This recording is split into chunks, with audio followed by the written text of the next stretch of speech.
Monsieur le Président, mes chers collègues, mon intervention portera sur le projet à très haut débit en ce qui concerne son bilan actuel, d'une part, et son financement, d'autre part. Vous nous indiquez dans ce bordereau vos objectifs pour 2020, à savoir démarrer la phase 2 du projet avec la production des premières 90 000 prises.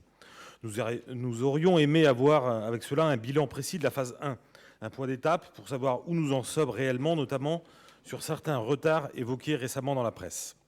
Je pense notamment à la situation dans le secteur pontivien, où l'intercommunalité doit avancer des bornes Wi-Fi aux entreprises pour compenser vos retards.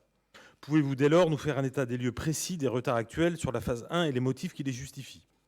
Sur la question du financement à présent, on peut tout d'abord se féliciter d'avoir obtenu un premier engagement financier de l'État jusqu'en 2022, et je ne ferai pas le procès de M. Sellé-Dupin à l'instant, et je vous fais caution des 100 millions demandés initialement. Mais sur ces 100 millions demandés, comme il a été dit, il en manque 10. Quelle répartition de l'effort financier entre les intercommunalités et la région? Reste maintenant à obtenir un financement post-2022. Et là, on peut s'interroger sur la participation financière de l'État. Quand on voit qu'il rechigne et refuse à payer la totalité de la participation due jusqu'en 2022, il y a de quoi être inquiet pour le plan de financement jusqu'en 2026. Cela a de quoi surprendre quand on se souvient de certaines annonces quelque peu démagogiques du gouvernement sur cette question. Rappelons-lui que s'il fait des promesses en la matière, c'est au final le Conseil régional qui va tenir ses engagements. Le minimum de sa part est donc d'en assumer pleinement le cofinancement.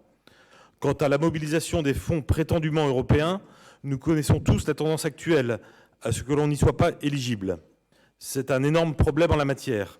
Ces fonds, tout comme ceux de l'État, sont essentiels dans le plan de financement de ce programme.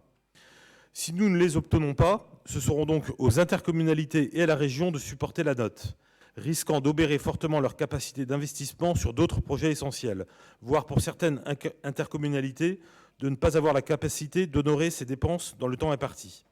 Pouvez-vous dès lors nous rassurer sur l'évolution des négociations sur le plan de financement futur de ce programme? Je vous remercie.